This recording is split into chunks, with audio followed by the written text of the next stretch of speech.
Sa ating pagbubulay-bulay ngayong gabi sa panalangin, pinamagatan ko ang ating paksa ngayong gabi na panalangin ng mga pinagpapala. Panalangin ng mga pinagpapala. Ang tanong po natin ngayong gabi, kabilang ba kayo sa mga pinagpapala ng Diyos? Alam natin, mayroon pong tinawag ang Panginoon mga pinagpapala, unang-una sa kanyang beatitude. Lahat po ng ugali na roon, nakikita natin na sabi ng Panginoon, mapapalad kayo. At sa buong salmo, nagsimula din ang salmong ito from chapter 1 hanggang chapter 150 sa tungkol sa pinagpapala. At dito makikita naman natin kung sa beatitude ay buhay ng mga pinagpapala, dito naman sa Psalms chapter 1 ay ugali ng mga pinagpapala. Ugali ng pinagpapala, hindi tumatayo sa daan ng mga makasalanan, hindi umuupo sa upuan ng mga manlilibag at iba pa. Ngunit mayroon ding masabi nating panalangin ng mga pinagpapala at yun ang ating tatalakay ngayon. Basahin natin ang Psalms chapter 5 verse 7 to 8. Atin na pong natalakay ang verses 1 hanggang 6, ngayon naman 7 to 8, ganito ang sinasabi. Ngunit ako sa pamamagitan ng kasaganaan ng iyong wagas na pag-ibig ay papasok sa iyong bahay at sa iyo'y may takot na sasamba sa temple mong banal. Patnubayan mo ako, O Panginoon, sa iyong katuwiran dahil sa aking mga kaaway. Tuwirin mo ang iyong daan sa aking harapan. Ito ang salita ng Panginoon. Tayo po ay manalangin. Panginoon, maraming salamat po muli sa mga salita ninyo na patuloy na magtuturo sa amin tungo sa ikalalago ng aming pananampalataya at sa ikapamumuhay namin sa pananampalataya at higit sa lahat, pamumuhay sa kabanalan at kalooban ninyo habang kami narito sa buhay na ito. Salamat po, Diyos. Turuan nyo kami sa aming pong pag-aaral, pagbubulay-bulay ng iyong salita ngayong gabi. Ito ang aming dalangin sa pangalan ng Panginoong Hesus. Amen. Na kung pansinin natin ang verse 7, ganito ang simula ng salmista. Ngunit ako, mayroon siyang mabigat na pananalitang nagbibigay ng pagkakaiba doon sa mga naunang mga pangungusap o mga talata. Na alam natin, pinagpapala po ang salmistang ito dahil siya po'y nananalangin ng nagsisimula sa umaga. Kanyang pinaparinig ang kanyang tinig, kanyang isinaayos ang kanyang mga hiling, at kanyang binabantayan ang mga katugunan ng Panginoon sa buong maghapon. At nakita natin na dito po yung salitang ngunit ako ay batay doon sa verse 4 hanggang verse 5 hanggang verse 4 hanggang 7 ay hanggang 6 na sinasabi sa ating nakaraang pag-aaral, ito'y tumutukoy sa kapahayagan ng kabanalan ng Diyos pagdating sa panalangin. Na ang Panginoon dahil sa kanyang kabanalan, hindi siya nalulugod sa gawang kasamaan, hindi siya nalulugod sa kahambugan, hindi siya nalulugod sa kasinungalingan. At ngayon, ibinalin ng salmista ang kanyang paninindigan sa pagtalima sa kanyang panalangin, verse 7 hanggang 8. Kaya dito makita natin ng kanyang panalangin sa verse 1 hanggang 6, masasabi natin ito'y pinagpalang panalangin. Now, hindi lamang pagbabago ng isip ang ginawa ng salmista rito, kundi kanyang pinagsumikapan ang dalawang katungkulan sa kanyang panalangin, pagtugon sa kanyang panalangin. Una, pagsikapang isagawa ang pagsamba sa Panginoon. Ganito ang sabi sa verse 7. Ngunit ako, dahil doon sa mga nauna, tungkol doon sa mga nagsasabing sila'y mananampalataya, ngunit nasa kahambugan, nasa kanilang kasamaan at kasinungalingan, ngunit ako, ang sabi ng salmista, sa pamamagitan ng kasaganaan ng iyong wagas na pag-ibig, ay papasok sa iyong bahay at sa iyo'y may takot na sasamba sa templo mong banal. Ito yung pinapakita rito. Yung sinabing, ngunit ako, ang implikasyon nito, hindi siya tutulad doon sa mga nagsasabi na sila'y mananampalataya, ngunit nasa kasamaan, kahambugan at kasinungalingan.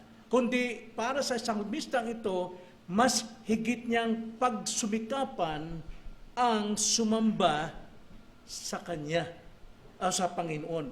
Kanyang sasambahin ang Panginoon. Sapagkat, ang sabi ng salmista, sapagkat sa pamamagitan ng kasaganaan ng iyong wagas na pag-ibig, yun ang nag-udyok sa Kanya na siya'y papasok sa bahay ng Panginoon. Sa makatwid, ito yung Kanyang ginagawang katungkulan. Hindi lamang basta pasasalamat, kundi ang Kanyang ginagawa rito pagpasok doon sa bahay ng Panginoon ay ang pagtanaw ng utang na loob dahil sa kasaganaan ng pag-ibig ng Diyos sa Kanya. So ito pong Kanyang pagpasok para sumamba sa Panginoon, hindi ito kakayanan lamang niya o tungkulin lamang niya, kundi ito'y pagbabalik niya ng pasasalamat sa dakilang pag-ibig sa Diyos. Na alam naman natin, tayo din, inibig tayo ng Panginoon sa kabila ng ating pagkamakasalanan. At ang pag-ibig ng Diyos na yan, na siyang tumubos sa atin, ibinuhos din sa ating mga puso ang pag-ibig na yan. Upang tayo naman ay makaibig din sa Kanya. Romans 5:5, ganito ang pagkakasabi, at hindi tayo binigo ng pag-asa sapagkat ang pag-ibig ng Diyos ay ibinuhos sa ating mga puso sa pamamagitan ng Espiritu Santo. Nung tayo ipanganak sa Espiritu Santo, ibinuhos kasama ang pag-ibig ng Diyos na ibinigay sa atin. Kaya itong pagpasok nitong salmista sa templo, hindi ito kakayanan niya, kundi dahil sa pagtanaw niya ng utang na loob sa dakilang pag-ibig ng Diyos sa kanya, ay maiibig na rin niya ang Panginoon. Kaya para sa kanya, hindi siya katulad ng mga nauna, siya ay sasamba sa Panginoon. Sasamba sa Panginoon. Ibig sabihin, itong taong ito, hindi lang basta sarili niyang kagustuhan na siya sasamba sa Panginoon, kundi pagtupad sa salita ng Panginoon sa kanya. Yung salitang nagpanganak sa kanya sa pamagitan ng kapangyarihan ng Espiritu Santo. Kaya ang sabi ng Panginoong Hesukristo, maging sa atin, John 14:21, ganito ang sabi, siyang mayroon ng aking salita o mga utos at tinutupad, ang mga iyon ay siyang nagmamahal sa akin. At ang nagmamahal sa akin ay mamahalin ng aking Ama at siya'y mamahalin ko at ihahayag ko ang aking sarili sa Kanya. So yung pagsamba, yung pagpasok nitong salmista sa templo, hindi dahil sa kanyang sariling kagustuhan lang, kundi dahil sa pag-ibig na nasa Kanya. At ang pag-ibig na yon, yun ang sumusunod sa mga utos ng Diyos, kaya naluluwalhati ang Diyos sa Kanya. At ang sabi diyan, ang sabi niya, pagsamba dahil sa masaganang pag-ibig, ngayon siya ay sasamba sa templo ng Panginoon. Sasamba siya dahil sa kanyang takot sa Panginoon, sa kanyang pag-reverence, takot niya, at respeto. Ganito ang sabi niya, no? Ngunit ako, sa pamamagitan ng kasaganaan ng iyong wagas na pag-ibig, ay papasok sa iyong bahay at sa iyo'y may takot na sasamba sa templo mong banal. Yung takot na yun yung reverence, yun yung pag-honor, pag-respeto sa ating Diyos. Kaya nagagawa niya ito. Mayroon siyang respect sapagkat ang templo, ito yung tahanan o pinananahanan ng Diyos. Noon sa bato, may pangako ang Diyos kay Solomon na mananahan ng Diyos sa templo na kanyang ipinagawa. Pero sa ating panahon sa New Testament, mismong tayo ang templo ng Diyos. At ang iglesia, ang templo ng Panginoon. Kaya dapat lang na tayo pumasok upang sumamba sa templo. 1 Corinthians 3:16, hindi ba ninyo nalalaman na kayo ay templo ng Diyos at ang Espiritu ng Diyos ay naninirahan sa inyo? Kaya napakahalaga po nating dapat isipin ng ating pong pagsamba, pagpasok natin sa templo, itong templo, ito yung mga kapatiran, ang pagpasok natin at pagsamba sa Diyos na siyang nananahan sa atin ay hindi ating sariling lakas, kundi ito'y bunga ng pag-ibig na ibinigay sa atin na tayo'y nakatutupad sa Kanyang salita. Kaya hindi dapat natin ipagmalaki ang ating sarili na tayo po every Sunday ay nakakadulo, kundi dahil po sa pag-ibig ng Diyos, tayo'y nakakapasok at sasamba sa Panginoon. Ito po'y corporate worship. Sama-sama sapagkat ang templo ng Diyos ay mga mananampalatayang Kanyang tinubos. Then ikalawa na Kanyang pinagsisikapan, hindi lamang ang pagsamba sa Panginoon, kundi pagsikapang isagawa ang mga daan ng Panginoon. Ang sabi sa verse 8, patnubayan mo ako, O Panginoon, sa iyong katuwiran dahil sa aking mga kaaway. Yung kanyang katuwiran daw, patnubayan siya, maaring nasisira. Maaring ito ay nagkakaroon ng kapintasan. Bakit? Dahil mayroong kaaway. May mga tentasyon, may mga balakid na kaaway.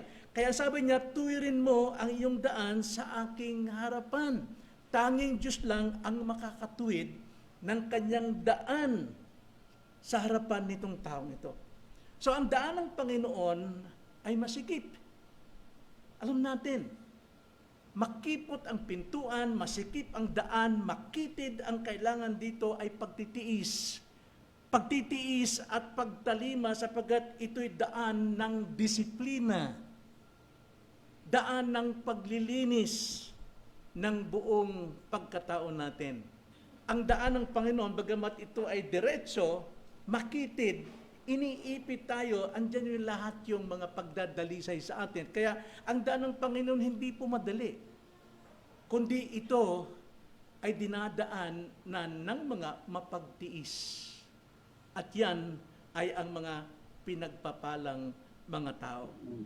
Kaya ang sabi dito ng salmista, siya'y makakadaan lamang kung itutuwid ng Panginoon ng kanyang landasin, ibig sabihin siyang magkontrol sa pamamagitan ng kanyang patnubay. Ang sabi sa verse 8, patnubayan mo ako, O Panginoon, sa iyong katuwiran dahil sa aking mga kaaway, tuwirin mo ang iyong madaan sa aking harapan.